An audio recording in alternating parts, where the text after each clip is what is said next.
Assalamualaikum warahmatullahi wabarakatuh. Kami dari kelompok 7 dari kelas 4A Manufaktur akan mempresentasikan tentang sifat listrik material dan pengaruh beban mekanis atau regangan pada konduktivitas.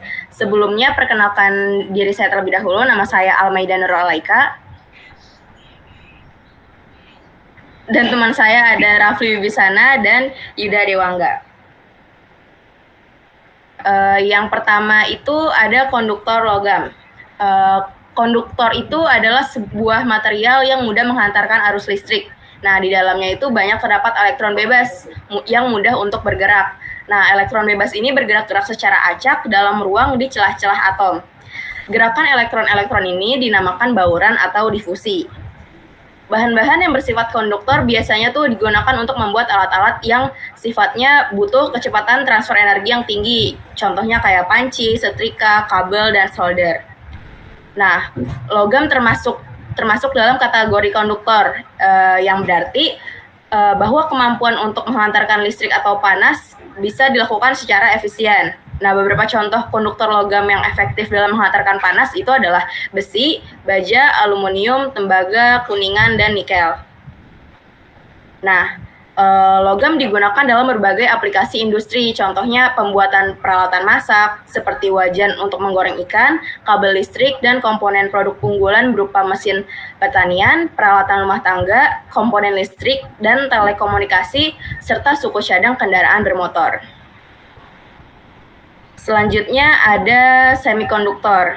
Nah, semikonduktor itu adalah bahan dengan konduktivitas listrik yang ada di antara isolator listrik dan konduktor listrik.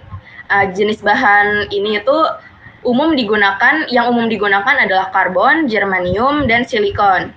Nah, semikonduktor adalah suatu material yang memiliki sifat konduktivitas listrik di antara konduktor dan isolator.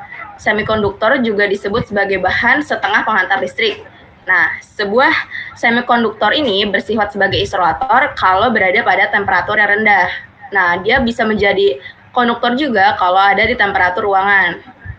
Nah, semikonduktor sangat berguna dalam bidang elektronik karena konduktansinya yang dapat diubah-ubah dengan menyuntikkan materi lain yang biasa disebut pendonor elektron. Selanjutnya dijelaskan oleh teman saya, Rafli. Baik, saya akan menjelaskan contoh-contoh dari material semikonduktor, yaitu penerapannya. Biasanya material semikonduktor ini diterapkan dalam elektronik, dalam kehidupan sehari-hari ya, seperti ICM atau engine control module. Terus ada regulator, ada lampu LED gitu. Terus juga banyak digunakan pada sirkuit, terus juga ada pada transistor, ada termasuk dioda juga itu termasuk eh, penerapan dari material-material semikonduktor. Next. Selanjutnya yaitu ada material isolator. Isolator itu biasanya ada polimer dan keramik. Nah, isolator ini adalah material yang resistensi atau hambatannya sangat besar sehingga sulit bagi arus listrik untuk mengalir melaluinya. Mengapa arus listrik itu sangat sulit untuk melaluinya? Karena pada isolator semua elektronnya itu terikat pada atomnya. Jadi tidak ada elektron yang bergerak bebas gitu. Jadi dengan kata lain, hampir seluruh elektronnya itu tidak ada yang bergerak. Jadi itulah mengapa listrik sangat susah untuk mengalir di material isolator seperti itu. Next. Baik, selanjutnya itu ada penerapannya. Penerapan dari bahan isolator pada polimer dan keramik.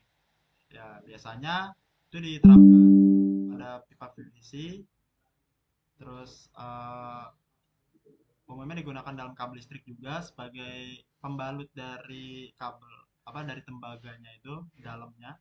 Terus juga bisa kelebihannya itu di luar ruangan sangat fleksibel, ringan dan tahan lembab. Contoh lainnya itu bisa keramik, asbes, kayu kering, gelas, plastik dan karet. Itu semua itu menggunakan bahan isolator. Lanjut. Nah, sebenarnya ini ada tabel perbandingan dari sifat masing-masing bahan konduktor, semikonduktor, dan isolator. Yang pertama sifat struktur kristalnya itu kalau konduktor tuh logam, semikonduktor itu kovalen atau ionik, kalau isolator tuh kovalen atau ionik juga sama. Yang kedua, keteraturan atomnya itu untuk konduktor itu teratur, semikonduktor itu teratur atau acak, isolator juga sama, teratur atau acak. Yaitu yang ketiga ada celah pita energi. Untuk konduktor itu kecil, semikonduktor itu besar, dan isolator itu sangat besar. Yang terakhir yaitu konduktivitas listriknya. Konduktor itu sifatnya tinggi, semikonduktor sedang, dan isolator itu rendah. Yang selanjutnya akan dijelaskan untuk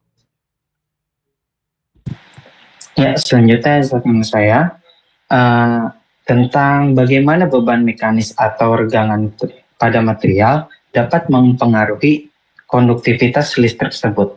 Sebenarnya ada beberapa cara si beban tegangan tersebut bisa mempengaruhi si konduktivitas listriknya tersebut.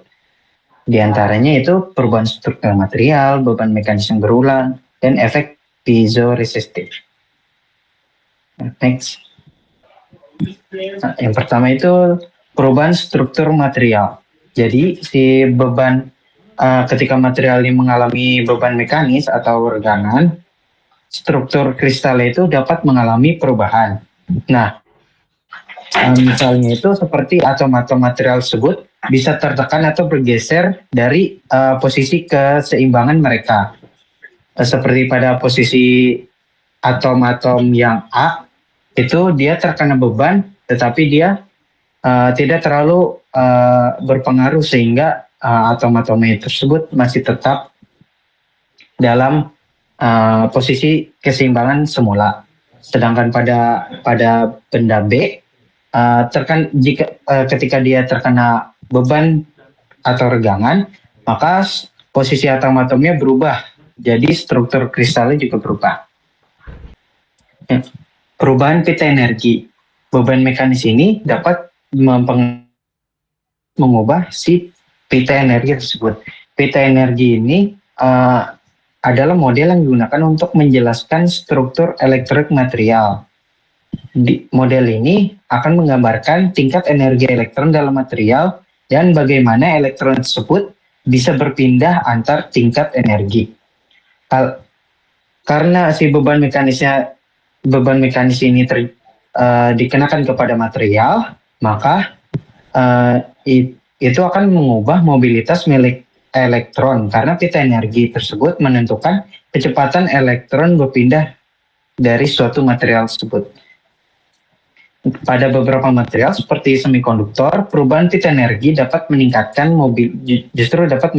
mobilitas elektron.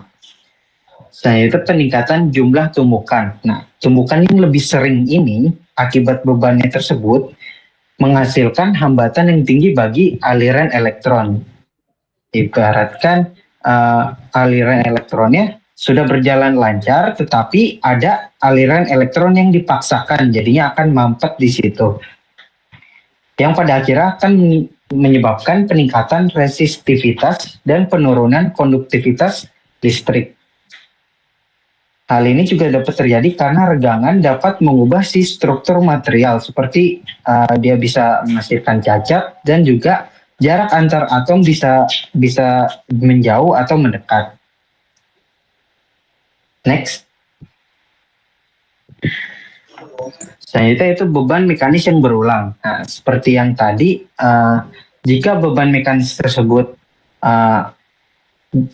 berulang kali atau regangannya terus-menerus pada material, itu akan menyebabkan kerusakan pada struktur materialnya, seperti retakan atau perubahan sifat mekanis lainnya, yang pada akhirnya juga mempengaruhi konduktivitas listrik, seperti yang pada penjelasan tadi, yaitu beban pada material A, itu awalnya jika dikenakan beban sekian, itu struktur kristalnya masih tetap bertahan, tetapi jika dikenakan beban yang berulang, maka bisa struktur kristalnya tersebut bisa rusak.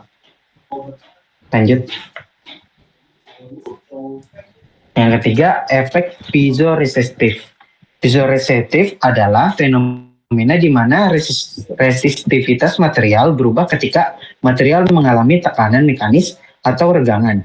Fenomena ini terjadi pada beberapa material seperti silikon, kuarsa, dan semikonduktor lainnya. Next. Pengaruh piezoresisitivitas pada konduktivitas listrik yaitu diantaranya ada perubahan mobilitas elektron. Nah, regangan dapat mengubah mobilitas elektron dalam material yang dapat mempengaruhi konduktivitas listrik. Pada material piezoresistif, regangan dapat meningkatkan atau menurunkan mobilitas elektron tergantung pada jenis material dan arah regangan tersebut. Yang kedua, perubahan konsentrasi pembawa muatan. Regangan ini dapat mengubah konsentrasi pembawa muatan dalam material semikonduktor. Hal ini dapat meningkatkan atau justru menurunkan konduktivitas listrik. Yang ketiga, perubahan struktur band energi atau pita energi. Pita energi ini ada dua jenisnya, yaitu pita valensi dan pita konduksi. Pita valensi dan pita konduksi ini juga dapat mempengaruhi konduktivitas listrik seperti yang dijelaskan tadi. Contohnya, pada silikon, regangan tarik meningkatkan konduktivitas listrik, sedangkan regangan tekan justru menurunkannya. Sebaliknya, pada material kuarsa, regangan tekan justru meningkatkan konduktivitas listrik, sedangkan regangan tarik menurunkannya. Sekian presentasi dari kelompok kami. Mohon maaf apabila ada kekurangan atau kesalahan. Wassalamualaikum warahmatullahi wabarakatuh.